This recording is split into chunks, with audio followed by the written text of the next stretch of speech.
हमारे immigration educational channel में खुश आमदीद। हम डायरेक्ट गवर्नमेंट ऑफ कनाडा की साइट आपको दिखाते हैं, जो कि गाइडलाइन होती है। कोई लीगल डॉक्यूमेंट इस तरह का नहीं है कि आप क्लेम कर लें कि ये लिखा हुआ था। इसी तरह हमारे बनाने का भी मकसद ये है कि हम आपको गाइड कर रहे हैं। और चूंकि सारी चीज़ें इंग्लिश में हैं और हमें बहरहाल मदर टंग नहीं है, तो बाज़ चीज़ें उनके यहाँ कुछ और उनका मतलब होता है और हमारे यहाँ कुछ और मतलब होता है। तो इसलिए मैं इसको उर्दू में हम लोग बना रहे हैं। हमारी टीम में काफ़ी एजुकेटेड लोग शामिल हैं, मतलब बीएस भी हैं, एमएस भी हैं, पीएचडी भी शामिल है, जो कनाडा में हैं और पाकिस्तान में भी हैं। तो ये जो हमारी कोशिश है, ये है कि आपको एजुकेट करना है कि किस तरीके से आप अपने फॉर्म खुद भरें और नहीं भरें। टाइम नहीं है तो ज़रूर हायर करें, मना नहीं है, गलत भी नहीं है, जुर्म भी नहीं है। लाइसेंस्ड वालों को हायर करें। लेकिन अगर खुद भर लेंगे तो बहुत पैसे बचेंगे या आपके निगोशिएशन पावर बढ़ जाएंगे। तो ये आपको एजुकेट करने का मकसद है कि जब आप पढ़े लिखे लोग हैं तो फिर आप ऐसा करें कि सारी चीज़ों को पढ़ लें। जितना पढ़ेंगे उतने आपके अंदर ताकत आएगी और आप अपने मामलात को कोई गलती भी नहीं होगी। कभी कभी कोई आप क्या समझ रहे हैं कि जो कंसल्टेंट बैठे हुए हैं कि ये सब पढ़े लिखे हैं? बहुत से तो बिल्कुल पढ़े लिखे नहीं है, और बीए पास होना कोई पढ़े लिखे में आता है? तो इस तरह के लोग जो होते हैं वो होते हैं ना। तो वो फिर आप हैं खुद एमएससी पीएचडी, आप उनसे कह रहे हैं मेरा फॉर्म भर दो। तो यार ये कितनी शर्म की बात है कि आप अपना फॉर्म खुद नहीं भर रहे। लेकिन हाँ, अगर आपकी जॉब ऐसी है, 24 घंटे की जॉब है, बहुत बच्चों के साथ बहुत बिजी हैं और बहुत सी बातें हैं, तो फिर आप जरूर हायर कर लें और उससे निगोशिएट कर लें, सही। लेकिन ये आपको कैसे पता लगेगा कि उसने गलत भरा सही भरा? तो कम से कम इतना तो रखें कि डॉक्यूमेंट चेकलिस्ट हो गई, फॉर्म कौन से होते हैं, क्या है और क्या क्या उसके अंदर प्रोज एंड कॉन्स हैं। हर चीज़ के प्रोज एंड कॉन्स हैं। मैंने आपको डीएलआई के मुतालिक कितना कुछ बताया, आपको मैंने लेंथ ऑफ स्टडी का कितना बताया और उसका रिलेशनशिप विद वर्क परमिट बताया। कि जो आप देखते हैं ना बैनर लगे हुए हैं, कनाडा चले जाएं, पढ़ लें, 3 साल का विजिटर वीजा ले लें, मैंने आपको बताया तो है। आसान तो नहीं है ना।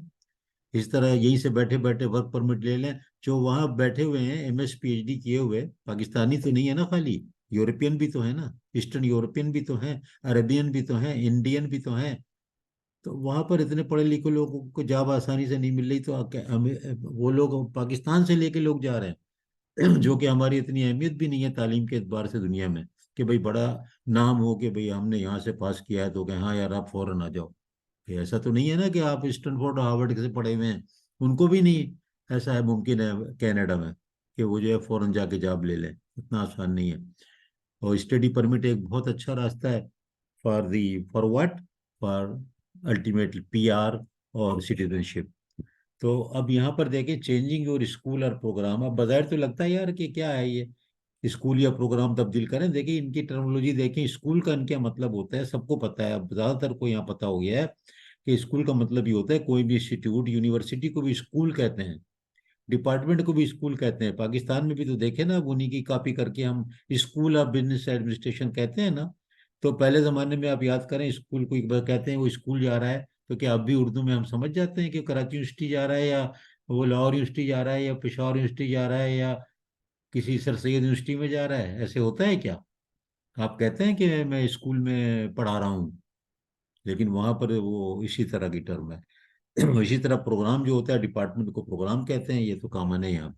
तो अब हमें देखना ये है कि अगर आप स्कूल चेंज करें तो आखिर इसकी अहमियत क्या है। अहमियत यह है कि ये चीज डायरेक्ट इसका ताल्लुक हो जाता है आपके वर्क परमिट से। PGWP, post graduation work permit जो आपको मिलता है ना, उससे इसका गहरा ताल्लुक है। अब क्या है कि ये अगर आपको स्कूल चेंज करना है तो आपको सारी कंडीशन जो है लिखी है नीचे मिलना है। क्या? कि आप जो थे वो डीएलआई कॉलेज में थे, डीआई स्कूल में थे, डीएलआई यूनिवर्सिटी में थे और एक्टिवली पढ़ रहे थे। एक्टिवली का मतलब ये है कि वहां से वो आपसे प्रूफ मांगेंगे कि you are attending the programme, you are attending the classes, you are taking the examination, सब कुछ होगा।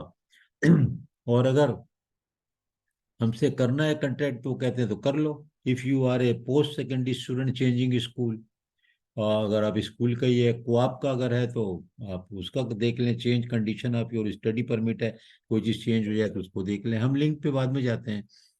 We may ask you to confirm your student status. If you already student permit, you may receive an email from us. The email addresses will end, ये दे रहे हैं कि ये email आएगी, you must follow the instruction in that mail. ठीक है। अब क्या है कि if you change the school and don't tell us, क्या होगा? You are breaking the condition of your study permit. आप खिलाफ वर्जी कर रहे हैं स्टूडेंट परमिट की, तो आपको निकाल सकते हैं कंट्री से। You may be asked to leave the country, मुल्क से निकाल सकते हैं।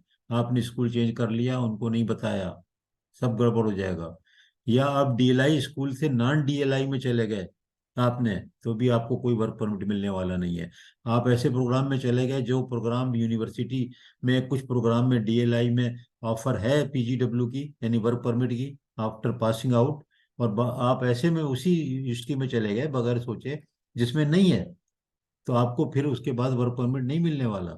तो इसलिए ज़रा इस बात को देखें कि बहुत गहरा रिलेशनशिप है। चाहे आप स्कूल चेंज करें, यूनिवर्सिटी कॉलेज चेंज करें, या आप उसी में रहते हुए प्रोग्राम चेंज करें।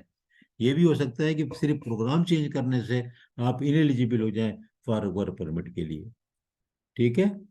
अब अगर आप बाहर से कर रहे हैं तो उसके लिए एक अलग पूरा एक सिस्टम है कि आप ये वेब फॉर्म पे बताएं। और moving to the next education level. अब अगर आपने पहले से वहाँ पर से अप्लाई किया हुआ है, एप्लीकेशन आपकी अप्रूव है, तो भी you don't need representative to change DLI in your online account even if you used one to apply for your study permit. अगर आपने पहले कोई अपना रिप्रेजेंटेटिव के थ्रू किया था, अब आप ऑनलाइन खुद भी कर सकते हैं। ठीक है। न्यू परमिट की एप्लीकेशन के लिए you must submit a new study permit application with a new letter of acceptance. If your application study permit has been approved, you change your DLI. देखिए बड़ी इंपॉर्टेंट बात है। ये देखो, ये ये देखिए पूरा पढ़ें, ये बहुत इंपॉर्टेंट और बहुत खतरनाक। अगर आपने चेंज किया ना, you must submit a new study permit application with a new letter of acceptance from the college. लिखा नहीं है कॉलेज से, यूनिवर्सिटी से। और you must pay all fees for the new application. देखा आपने, आपको सारी फीसेस भी देनी है दोबारा, all the fees, all the fee. ठीक है। पे ऑनलाइन योर फीस, ये फीस आपको देनी है। देख रहे हैं आप, ये फीसें आपको देनी है, तो हम इस पे नहीं जा रहे। ये देखें, ये देखें, ये देनी है आपको, तो हम इस पे नहीं जा रहे। जब ऐसा कोई केस होगा तो फिर वहां पर आप जाइएगा। अब देखिए, मेकिंग द नेक्स्ट एजुकेशन। अगर स्टडी परमिट वैलिड है और आपको चेंज तो नहीं करना मगर अप्लाई करना है न्यू परमिट के, आपने और पढ़ना है। ठीक है ना। आपने कर लिया बीएस, आप कह रहे हैं मैं एमएस भी करूंगा। आपने कोई नीचे 12 जमात की थी, आप एलिजिबल थे, आपको मिल गया था वीज़ा, आप आ गए थे और आपने पढ़ना शुरू कर दिया। फिर आप कह रहे हैं मैं कॉलेज में 4 साल और पढ़ूंगा, तो फिर आपको नया वर्क परमिट आपको लेना पड़ेगा और आपको या तो उसको एक्सटेंशन कराना पड़ेगा। तो ये सब चीज़ों में हमारा इतना नहीं है। लेकिन अगर कभी ऐसी सिचुएशन हो जाए तो मैंने कहा ये भी आपको दिखा दें कि आपको अगर स्कूल चेंज करना है तो उसके लिए भी एक पूरा प्रोसेस है, उस प्रोसेस से गुजरना पड़ेगा। और अगर आपने उस प्रोसेस से नहीं गुजरेंगे और रहते रहेंगे ऐसे ही, तो फिर आपका काम नहीं होगा।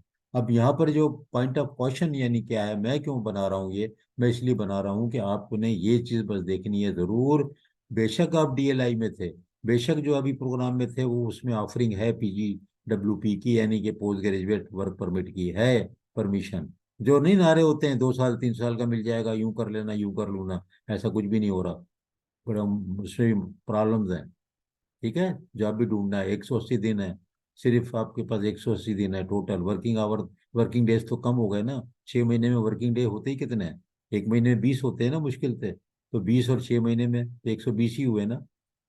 आप रोज आना भी करेंगे तो ये 70 80 दिन की कहानी टोटल बनती है। तो आप डीएलआई के इंस्टीट्यूट में अगर हैं तो वो इंस्टीट्यूट जहाँ जा रहे हैं वो भी डीएलआई होना चाहिए। और प्रोग्राम में जहाँ जा रहे हैं वो प्रोग्राम रिकग्नाइज होना चाहिए फॉर पीजीडब्ल्यूपी के लिए, तभी आप वहाँ पर स्कूल में लें, वरना आपका सारा टाइम ज़ाया हो जाएगा। बाद में आपको जब परमिट नहीं मिलेगा तो आपको पता चलेगा यार मैं तो एलिजिबल ही नहीं रहा, मैंने ये पॉइंट तो और ही नहीं किया। तो उसके बाद क्या होगा कि फिर आपको कहा जाएगा कि प्लीज लीव द कंट्री, आपको कंट्री छोड़ना पड़ेगा।